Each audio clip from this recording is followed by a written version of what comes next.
It's a cold Sunday afternoon in Accra. I'm standing beside Moro Ibrahim, a visually impaired man who is about to do what many of us take for granted: withdraw money from an ATM. Digital technology is transforming the way we live, the way we work and bank. But what happens when these systems, meant to connect, become tools of exclusion? Moro Ibrahim is part of a community often left behind in Ghana's digital transformation. I'm currently here with Moro Ibrahim, and we are right in front of an ATM that clearly isn't voice automated. Moro is clearly facing challenges in using the ATM. Moro, do you know what is in front of you? Not really. I don't know unless I feel it. I put my hand on it too. Okay. So the sound clearly tells me it's an ATM machine. Yeah. Okay. And this clearly, I believe you have daily struggles in using the ATM, don't you? Very well, I do. And so let me just put your hand across the keypad. This is the keypad. What are the usual challenges you experience in using the ATM like? So actually the main challenge is the speech, because for me, I use voice or speech to identify keys, letters and everything. So with this one like this, I don't know which one is 1. I don't know which one is 2. Because apart from the numbers, there might be certain buttons. Sometimes they put some arrows and all that. Maybe there are some other buttons. So with this, I don't know which one is 1. I don't know which one is 2, because it doesn't have any speech. I don't know. So it doesn't have the dots on it, right, to help me identify the numbers and all that. So this one is absolute. So now it's telling us to enter your PIN. That means without knowing how it works, you wouldn't be able to enter your PIN. No. I wouldn't be able to enter my PIN. I wouldn't be able to, because it is the speech that can guide me. But since it doesn't have the speech, it's not going to be possible for me to access it. And then even it doesn't have headsets. Headsets too. Even if I struggle to use it, the voice is coming out, so a third party can hear whatever I'm trying to do. So even that one, it is risky, right, because it has to get a headset. So whatever I'm doing, I'm the only one who's supposed to hear. Do you understand? I do understand you. Yes. So if I'm trying to enter my PIN, maybe 2, maybe 3, maybe 6, and someone is close by, the person can get the PIN code and use it against. That means your security is clearly at risk. Yes. Yes. And so I'm going to assume then that you don't use an ATM. No. Unless I get someone to assist me to use it. And then even with this one, they have to take you to some training. The bank itself, if you have any visually impaired client, the bank should send you to the ATM machine and train you how to identify the keys and all that. But with this one, I don't have any training. And how to use it. How to use it, yes. But every bank should identify their client and their needs. So maybe if I'm a client in this bank, they have to train me. If you come to the ATM, this is how you use it, this is how you use it, this is how you identify here and there. But there's nothing like that. So they just leave you to your fate. And then when you struggle, you have to call a third party. How can you trust the person and all that? So it is totally not accessible. So you are feeling financially excluded? Oh, sure. Very well. So unfortunately, we can't use the ATM. It means we'll have to move away from here then. Yeah. Thank you.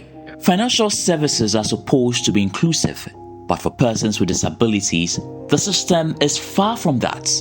Today, we follow the stories of Ghanaians who are blind, deaf, and mobility impaired, and explore how the banking system and indeed the economy often leaves them behind. This is a story about access and the lack of it. I meet Alex Tete at his home. He's been using a wheelchair for a number of years, and every bank visit reminds him that physical access remains a luxury. It's not an easy thing. It's not an easy task. But the point is that somebody must start. Somebody must do something. So one day I just decided to Having been an advocate all my life, I became disabled when I was 6 years. So going through education wasn't easy. But after having been working and also doing business as well, I saw the challenges that disabled people face when it comes to doing business and even handling financial matters. So I decided to put them together. All persons with disabilities who are business owners, put them together into a network. So as I speak, we're about 13 regions, branches in 13 regions, called the Ghana Chamber for Entrepreneurs with Disabilities. And as an entrepreneur, I mean, with a disability, I mean, what are the biggest challenges you face when accessing a lot of these banking and financial services? Because I assume that by an entrepreneur, you work a lot with money. Yeah. Yes, we face a number of challenges. Financial challenges has to do with accessing funds, and because the perception of people is that persons with disabilities don't have the capacity to do business, and so they prefer you sitting at home and giving you money than doing business and being a business owner. You face a number of challenges as to how to even control staff, because they don't think that you have the capacity. You are not giving the respect.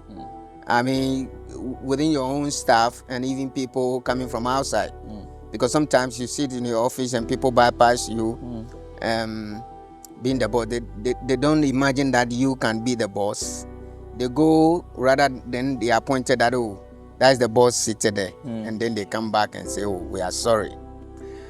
I mean, other challenges has to do with navigating within the environment. Right.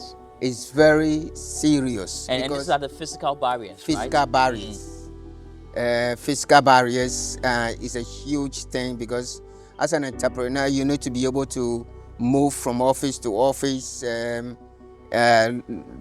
do your link-ups, networks, check on things, connect. Is very, very difficult. The digital space or the digital inventions has actually lessened our challenges, but it has opened up another aspect of challenges by how persons with disabilities navigate and access some of these digital products. Many banks in Ghana lack ramps, automatic doors, or disability-friendly counters. For people like Alex, dignity is often the price of basic service. Digital public infrastructure like Ghana's mobile money platforms and financial ID systems promise convenience, but when offline processes aren't accessible, those promises break down. But it's not just mobility barriers or broken policies. For the deaf community, the problem runs even deeper into language itself. Mr. Robert Frimpong-Manso is a professional sign language interpreter, and through his work with deaf clients, he's witnessed how financial systems are not designed with deaf people in mind, and this exposes them to fraud, indignity, and isolation. Today, he helps us see the system from their perspective and reveals what true inclusion would look like if Ghana's digital economy finally listened. Good to have you, sir. Thank you. Today we are talking about financial inclusion for the deaf community. And I first want to find out from you, really, what is the experience like for this group of people? Deaf people are almost always forgotten, and they are taught aftermath, because when the financial inclusion systems, when they are taking a decision for the whole entire community. So most of the times, when it comes to financial institutions, in their banking setups, though there's something we call accessibility. Right. Some of them will mount ramps showing that they consider the disabled. But they seem to forget that among the disabled, there are some group who are also called deaf, who don't need mobility accessibility, who don't need ramps, who don't need elevators. their only need is a means of communication. So, for They instance, need more of you out there. more of us, because if they leave them, because if you enter the banking sector, you will see these modern days. You will see television or information to the clients who have visited the vicinity. You will see it rolling, sometimes with a voiceover. Yeah. What if a deaf person is sitting in there?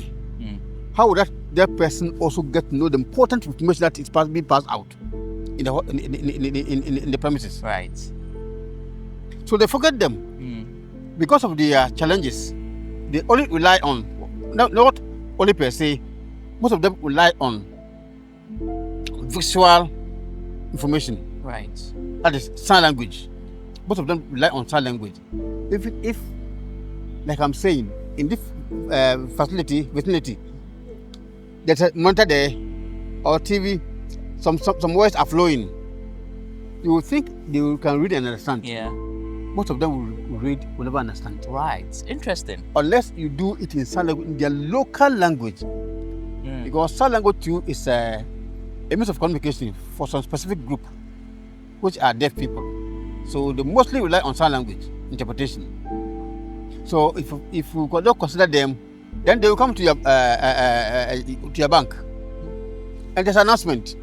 Sometimes say teller 1, card number so and so, proceed to teller 1. I hope you get me. I do get you. I do understand it perfectly. To teller 2, because they can't hear anything. And no one is communicating. No one is communicating. Right. Though the bank is communicating, but the person sitting there doesn't know what's going on. So before you leave us, I believe that people within this community, the deaf community, will also want to watch the video. Yeah. And they clearly can't hear us out. Yeah. I mean, in summary, are you able to interpret it for them, so this message is passed across to them as well? Okay, thank you. The gentleman asked me about how deaf people access information or services at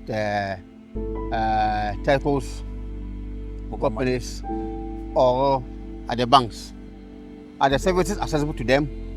And I said, no. Sometimes they struggle before they get or they access any information.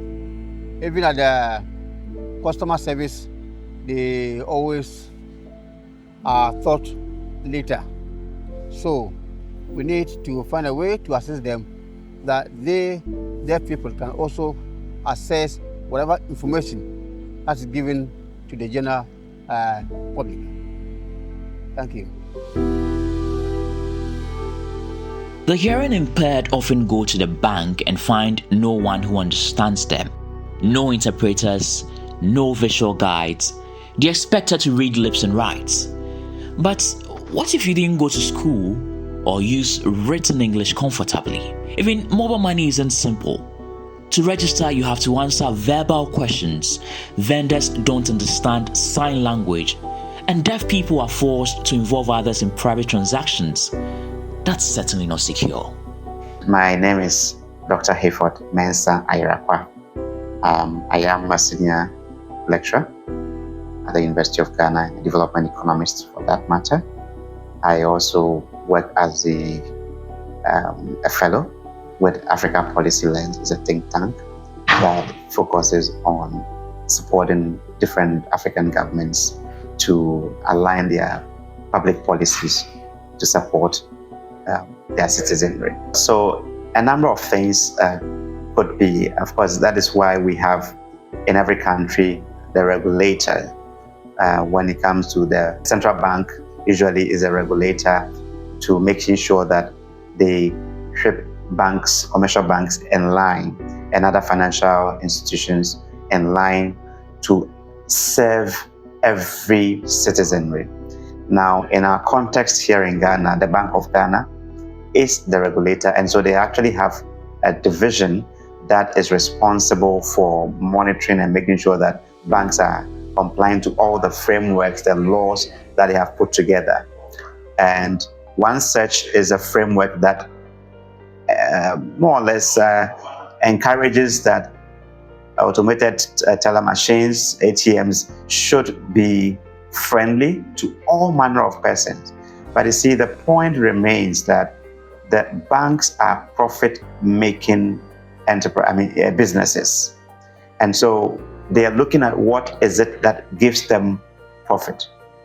And so if we don't enforce these rules, ordinarily they will turn a blind eye on them. And so if you ask what is contributing to that, I think it is the regulators' inability to keep these banks in line. But of course, inclusion is not just at the ATM. It's at different points, even within the banking hall. Sometimes bank staff themselves are not even trained adequately to know how to handle persons with different needs. And so you are visually impaired and you come, they don't have anything that supports you to be able to say that, oh, I want to just pick a piece of paper which is Braille supported for me to be able to use. Even if we put those pieces of papers or documents in there, how many of these banks have been able to train their staff, dedicated staff, to say that you understand these issues? Digital public infrastructure is supposed to be a bridge, but for many Ghanaians, living with disabilities is still a wall. True progress isn't digital unless it's inclusive. Until every voice is heard, every hand is seen, and every user is welcomed, the digital revolution will remain incomplete. Reporting for Asase Radio, my name is Caleb Ahinakwah. This report is produced under the DPI Africa Journalism Fellowship Program of the Media Foundation for West Africa and co-developed.